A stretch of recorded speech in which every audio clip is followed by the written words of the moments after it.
Arr, Pirate fans, it's time to find out the state of the ship of your defending champions for the 2022 season with your hosts, Johnny Wilbur and Jake Ignaszewski.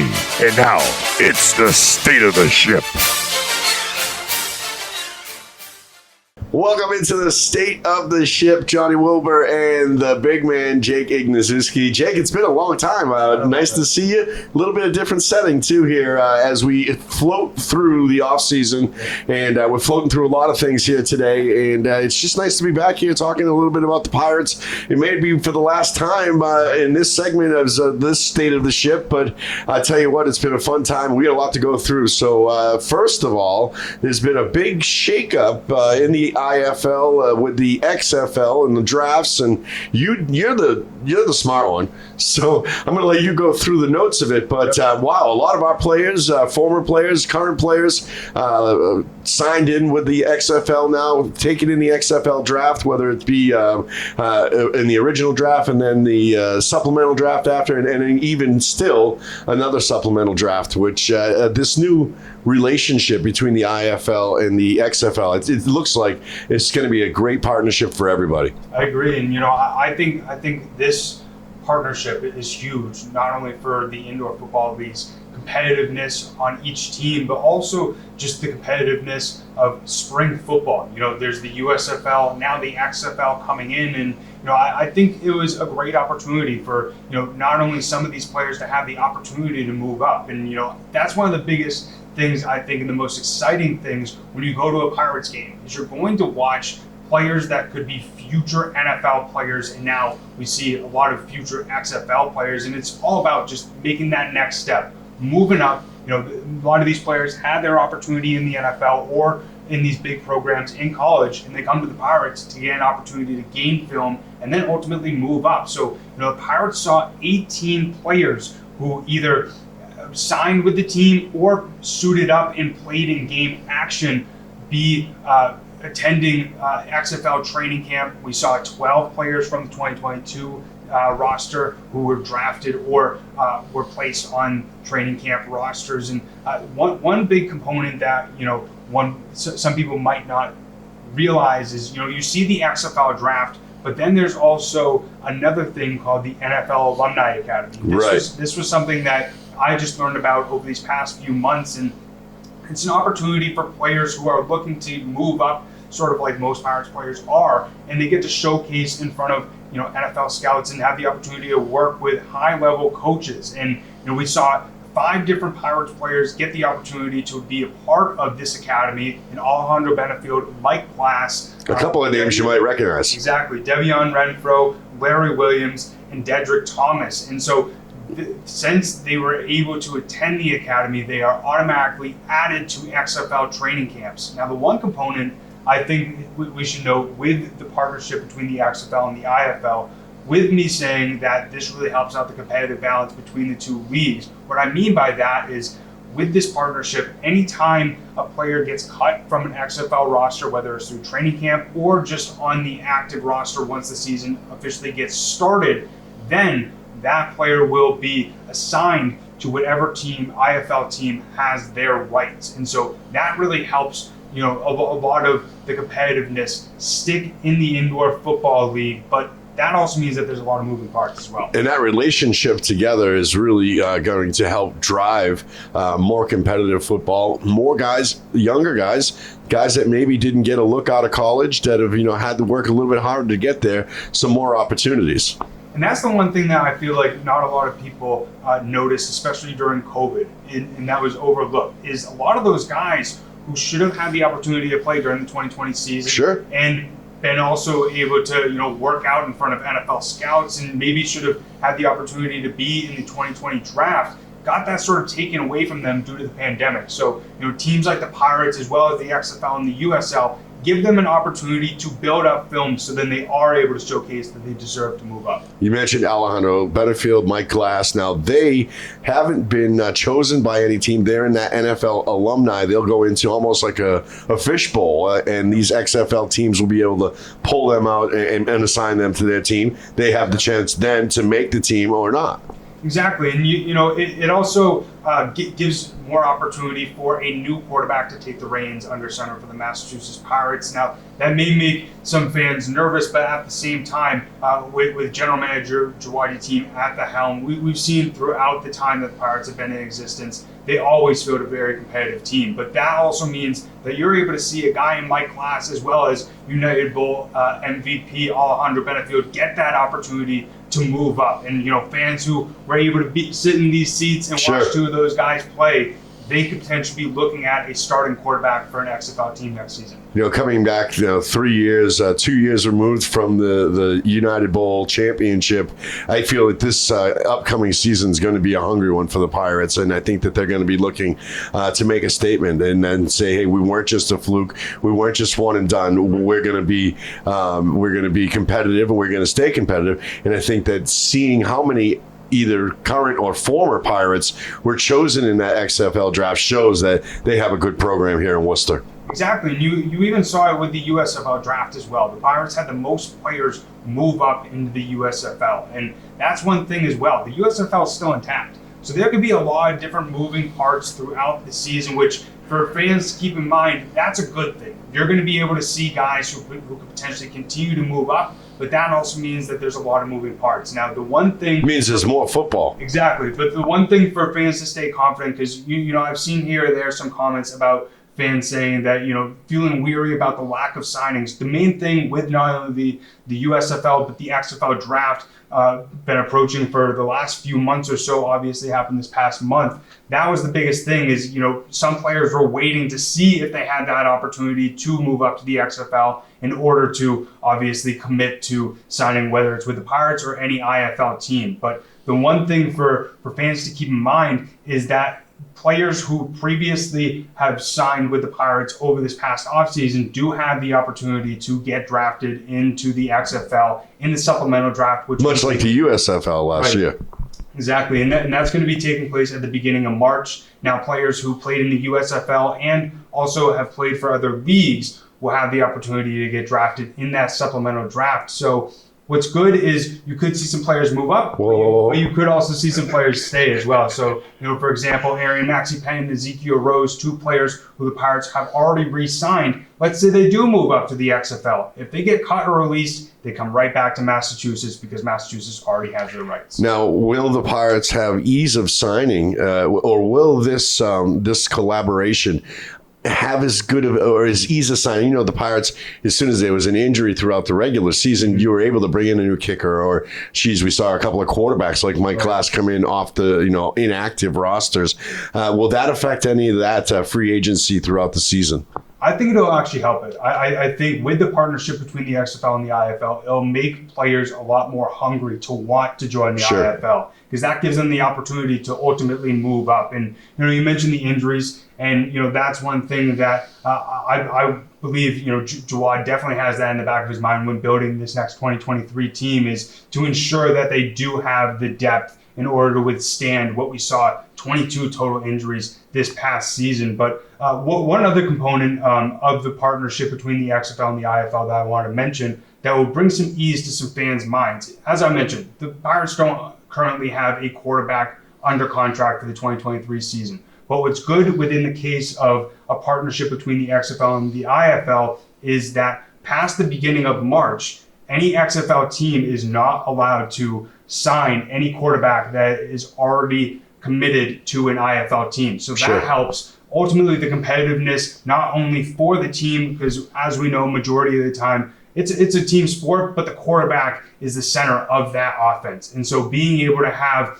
a good competitive quarterback under center, luckily the XFL won't be able to go and pick apart these different teams. If I was to ask you a 50-50 scale chance of Alejandro or Mike Glass returning here to the Pirates, which side of that 50-50 would you be on, Jake? I'm gonna stay neutral. I'm gonna say 50%, because you don't know. They could get released. They could get cut. Now we already saw the first phase of the XFL draft. We saw quarterbacks. It was around 2 to 3 that got assigned to these specific teams. Now who knows where Mike and Alejandro will specifically be placed. Now they're gonna have a lot of competition to be able to get up to that starting place in an XFL roster. They're gonna have to go through training camp. They're gonna have to be able to make that active roster first. And so we could potentially see either quarterbacks return, but that's obviously not for certain, especially with them already being committed to being added to an XFL training. So now with the XFL and the NFL and the IFL all kind of collaborating together, you got to think that some of the money that's going to run through there is going to be great for all the leagues, and just it's going to benefit the leagues and how they can get things done and how they collaborate. But they're making that almost minor league system for football beyond college, because the colleges has always been, but now that a lot of the guys are doing the basketball rules in football of college going one and done, I think that this is going to really help, because I think that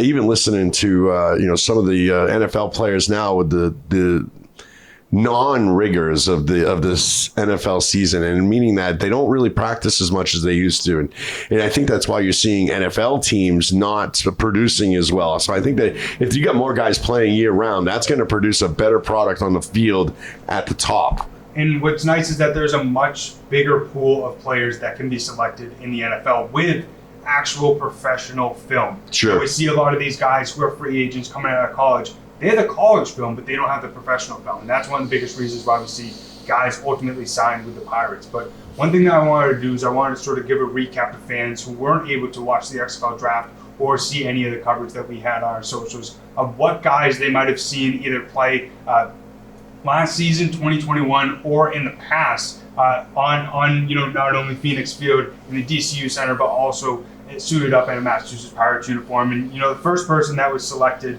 for the XFL draft, it was actually in the first round, and the Pirates only had to wait until the 5th overall pick to see one of their former players get selected. Not a surprise. And that was former Steelers wide receiver Martavis Bryant. He played one game with the Pirates, ended up making 2 receptions for 30 yards. But it's nice to see a guy from the Massachusetts Pirates get selected within the first 5 picks. Yeah, for sure. Definitely.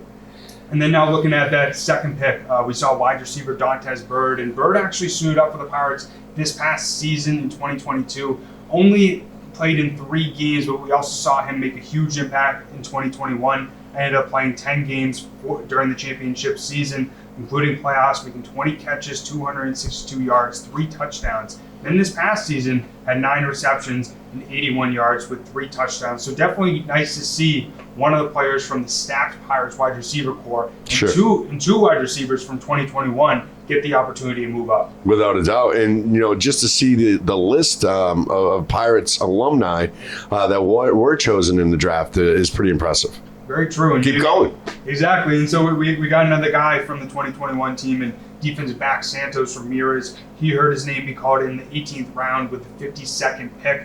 Ramirez ended up playing for the Frisco Fighters this last year, but he's going to be going to the DC Defenders. And one thing that I didn't mention was Martavis Bryant's going to the Vegas Vipers. You're going to see Dontez Bird go to the Orlando Guardians. But one guy that I was really excited to see get his name selected was Everett, Mass native and Boston College alum, defensive back Lucas Dennis. He suited up for the Pirates in 2022, and he was actually the first player from last year's roster to get selected. He was picked in the 20th round with the 67th pick to the St. Louis Battlehawks. So it's nice to see a guy not only from Mass, but alum from Boston College get the opportunity. Well, for sure. And you got to know a lot of these guys. You traveled with the team last year, and you get to have those personal relationships, and you know how hard they've worked to get to that point. And it really does make you happy for them when they do get to that goal that they're trying to achieve. Couldn't agree more. And it's especially with seeing Lucas's work ethic throughout the season, and finding ways. We saw him not only make big plays defensively, but I don't know if you remember against San Diego. I do. That final game made some great offensive plays as well. So I mostly obviously see him playing defense for the XFL. Sure. But luckily he does have that offensive film if he does need to slot in there. Then we also saw a defensive lineman, Johanna Gaffon, who was a part of the 2021 dominant defense. He got picked in the 26th round, also by the Battlehawks as well. The San Antonio Bahamas. He was XFL sticking with those hard names. Exactly. So he was picked in the 26th overall pick, and he ended up playing 3 games during the championship season, making 6 total tackles. And we saw another player from the 2022 Pirates defense, in Terrence Smith. He was a player, if you don't remember, he played for the Kansas City Chiefs of the NFL for 4 seasons, but now another opportunity to be able to move up and get as close as he can back to that NFL status. But he's going to be suiting up for the Orlando Guardians, and he was picked in the 28th round with the 41st pick, overall pick. You know, Jake, these guys continue to impress not only at this level, but at that level as well. And then, we'll see. It's just going to be fun to be able to watch these levels of football throughout the year. Exactly. And, it's also going to be interesting to see maybe what guys might come back, also what guys will make a huge impact in the new league. But then we also saw two different offensive linemen. And one thing that I did also want to mention too is with the XFL, you can't really determine the draft and the draft picks specifically with these guys' talents. The one thing that is different from the XFL draft to the NFL draft is that it was sectioned off into specific positions. And so with some of these guys, it started off with the skill players, then the defensive players, and now we're going into the offensive line portion. So when you hear, 20th round, it doesn't mean that directly correlates with the guy's talent. But, we saw Rubens Joseph and Tommy Champion, two players from the 2022 offensive line, get selected. Joseph was selected in the 39th round with the 43rd overall pick from the San Antonio Brahmas. And then we saw Tommy Champion. He was selected in the 33rd round with the 38th pick for the Houston Roughnecks. That's a great list of players that are going to play at that next level. And again, if they do get cut and they're already with the Pirates, or some of them obviously with other teams, they have that to fall back on. It. It's nice to have that cushion, but to have that level to play up to really has been very, very impressive. Now, looking forward to the 2023 Pirates team, I know you've done quite a few episodes without me, which I understand. Thanks for carrying the ship and keeping it afloat. Because high school baseball, and high school football have kept me pretty busy throughout the summer and fall here. But geez, Jake, a lot of changes going on in the Pirate ship. Couldn't agree more. And, it's nice to see, the coaching staff that Jawad has built up. We got Mark Stout coming back at the helm as the head coach. We also got, Sergio Guilliam, who was previously with the team in 2018. He's going to be the assistant head coach and defensive coordinator. And, what's good is that, with speaking with both of those coaches over these past few weeks, they have the same exact mindset of the unfinished business. And they understand that, the team fell short of expectations last year, coming off of especially United World Championship season. And that they're looking to get this team back to the tippity top of the IFL ranks. Now, they were one of the best teams in the East Conference, but every year, this organization has the goal to end up hoisting up the trophy at the end of the year. That's without a doubt, because they put in the work in the behind the in the back rooms and in behind the scenes throughout the off season, and you see the players